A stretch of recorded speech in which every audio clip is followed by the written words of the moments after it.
Breaking news here in South Africa, where Julius Malema apparently has been denied a visa to go to the UK. Well, words have consequences. You're being denied a visa, and instead of being angry that you've been mistreated, you should be grateful that they didn't let you go to the UK and then be forced to arrest you and extradite you to the United States for prosecution for threatening the life of the President of the United States. So it has been reported that Julius Malema has been denied a visa to come to the UK. He was hoping to attend a conference in Cambridge University, and he was denied a visa to enter the United Kingdom. It is known that Julius Malema is very Pan-African, and his views is very strongly in the same line as people like Sankara, that Africa should and Africans should basically be independent of Western powers. But Malema has expressed outrage, citing that the reason he was denied the visa to go to the UK was because of his stance in politics. Now, it's always really interesting to see how these things pan out, and let me know what you think. Why would Julius Malema be denied a visa to come to the United Kingdom? But he is outraged, obviously, because he wants to be able to come to the UK. He wants to be able to attend the conference, but his visa has been rejected. Every city you see was created by apartheid. There is no single city that was created by democracy. For the past 30 years, they've never done a town. Nothing. What they do, they identify a bush. They love bushes. I don't know, Comrade Carl, is it because you are in the bushes for a long time? They love bushes. They go and look for a bush away from where people stay and build RDP houses and say, no, come and stay here. Why do you take us away from where the resources are? There is already road here, there is water here, there's electricity here. A person takes people to the bush and give them RDP houses. And our people are clapping hands.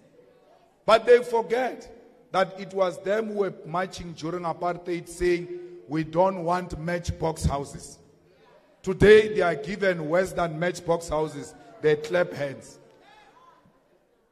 A definition of a house means that it must have a flushing toilet inside. If it doesn't have a flushing toilet, it's not a house. It's a glorified mukuku. It's not a house. It's a glorified shack. Because only a shack will not have inside toilet. I've never walked into any shack, they say, this shack has got an in-suit. I've never seen anything like that. So why do you call this thing a house and call this one a shack? What is the difference? The difference is that here you did not use a corrugated iron. You used some mampara steel. You see, in Africa, this beloved Africa, that one over there is the second highest mountain in Africa. It's only that today it's covered on clouds. It is called Mount Kenya. So Africa is a very beautiful country or continent, whichever. Sometimes Africa is a country, which means we are all one people. It's a continent, which means we are all diverse, you know. We don't need someone to tell us, you are not welcome to my beautiful house, you know. As long as I'm in my house, I can eat, I can drink, I can sleep, I can have babies. I'm okay. I don't need to go to your house. Even if you say do not allow so and so, well and good. I'm okay. Yep. This is the same case with Julius Malema. Julius Malema has been denied entry. He has been denied visa to UK.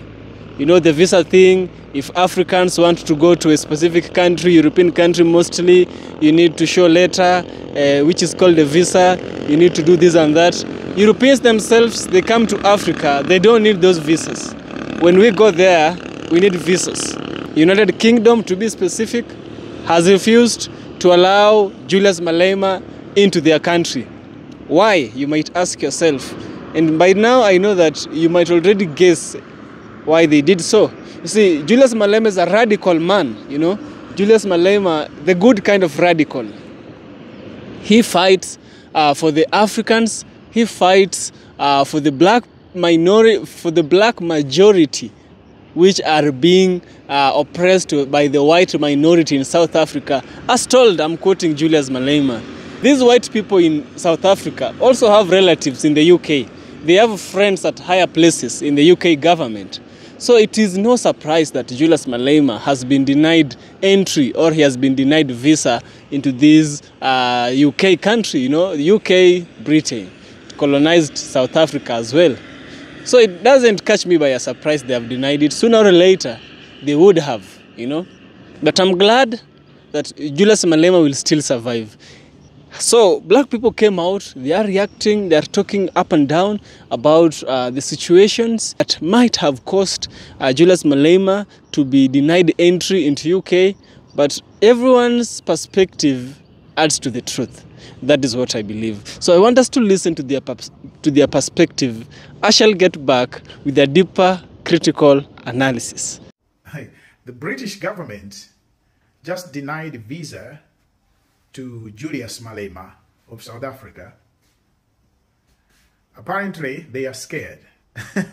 Apparently, they are scared. Julius Malema, if there is anybody to be talked about as a Pan-Africanist, a true Pan-Africanist, who is a legitimate potential leader of the African movement, then it's Julius Malema. Julius Malema is not one of your ordinary local African politicians. The guy is so well conversed with global politics, global dynamics, and he knows what he's talking about. On top of that, Julius Malema is intelligent. If you ever listened to him making arguments, you can clearly see that this person, he may not have the academic credentials that some of you might have, but the guy is intelligent. Yeah, so here's the background to this story. On the 10th of May, this month, this weekend, African scholars at Cambridge University in the UK have organized a conference. And this is one of a kind, a conference for Africans. You understand? And it's not organized by a university or sponsored by a government, or no, it's African scholars themselves, individuals coming together and organizing this conference. So this is powerful.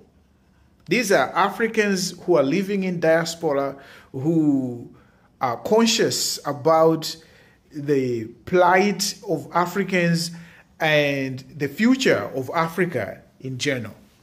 And these people invited Julius Malema to come and speak. You understand? As a keynote speaker, they invited Julius Malema to come and address them. And Julius Malema's office applied for a visa to go to the UK.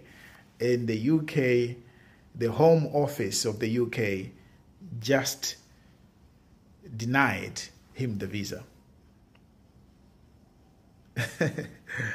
Oh my God. Oh my God. Anyway, it's awakening time. It's awakening time for Pan-Africanism. And here's the thing. Pan-Africanism has always been there. But the problem was, we didn't have enough knowledge, okay? Because when you are becoming independent, you also need to be prepared to survive as an independent entity. So Africa, we got our independence, but most of us, we were not, most of the African countries, when getting independence, were not well prepared, okay, in terms of governance, in terms of supporting the economy, in terms of manpower, in terms of expertise. You know, we were like young countries which did not have enough resources to manage themselves. And that allowed the colonizers, the Western governments, to continue manipulating our leaders and our politicians. Now, Africa has come of age. You understand? Africa has matured. Africa can never claim that we don't have the resources. We have the youngest, the largest population of young people on this planet. We have so many well-educated Africans on this planet in different fields. There is no any discipline that you can name that we don't have Africans who have studied, who have the knowledge. The only difference is that most of these Africans who have studied and who have the knowledge are in diaspora. They are in America, they are in Europe, they are in Asia, they are in China. We are in China. We are helping these countries. Given the opportunity and the incentives, we can return home. And the return of the African diaspora, the intellectuals, the African intellectuals, especially not after they are retired, not when they are old, coming to Africa just to die, no. The young, dynamic African intellectuals deciding to return to Africa, to teach and lecture in African universities, to work in African research centers, to establish companies, to become entrepreneurs, to build Africa, even to govern, to become leaders. That movement is going to elevate Africa. You understand? Yeah. So you look at countries like Nigeria. Nigeria, I've made a video about Nigeria. Nigeria is one of the countries that has the smartest people on this planet. Okay, Nigeria has some of the smartest people in this planet. If you go to America, see the university, the top schools in America, you'll find Nigerians. But then, most of these smart people are not given the chance. They are not allowed back home and given the permission to lead. You understand? Because the politics back home is controlled by those tribal leaders, the governors, the old senators, all those people. They're holding power to themselves. And if you're coming from school, you are progressive, they look at you as a threat. And they might eliminate you or they might suppress you. Because another weakness that we have in Africa is also that we still have so many stupid people. We still have so many stupid people. We have intelligent people, but we also still have so many stupid people. And when these stupid people come together and decide to make their own decisions, you, the smart people, have no choice, have no chance. You understand? The power of stupid people when they come together is so strong. I'm telling you. So I'm hoping that people that are awakening will outnumber the ones that have been holding us back. Once we outnumber the ones that have been holding us back, we are going to unleash a new dawn for Africa. And it's coming. It's coming. I'm so optimistic about that. It's coming. And what is going to happen in this weekend in England, in Cambridge, has my blessings. I can't wait to read about the speeches and everything, the resolutions, the things that people will talk about. I will come back, make a video about that. I'm reading, I'm watching, I'm waiting to see what these brothers and sisters will talk about, will discuss about the future of Africa. Because Africa has come of age, and Africa, it's time, baby. It's time. Oh, Africa. Yo, another thing I just saw, CIC Julius Malema just posted on Instagram that they've been denied a visa to the UK. Let me just read you guys his story. So this is what CIC wrote. He said, the British authorities have denied me a visa to London for the Cambridge conference this weekend, providing no substantial justification. It is clear to me that this is an attempt to silence a dissenting political perspective. We are currently at the OR Tambo Airport, as we were promised that everything would be sorted by 3:30. Instead, we received a regret letter just 4 hours before our departure. This is unacceptable and spineless. Yo, I shame. Yo, I wonder if this is the aftermath of all the Trump drama, or maybe if it's just political, our South African authorities. I don't know. You guys let me know what you think is happening here. Now that was Julius Malema. That was our brothers and sisters from the United States. That was also Africans around us, giving their perspective to everything, you know.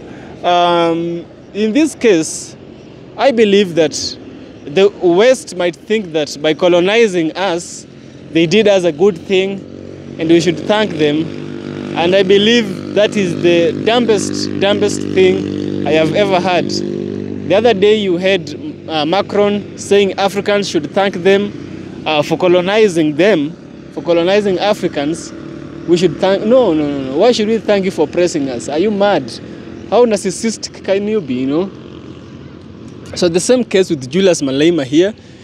He has chosen to stand for his people, you know. He has chosen to stand for his people, but not with the oppressors, you know.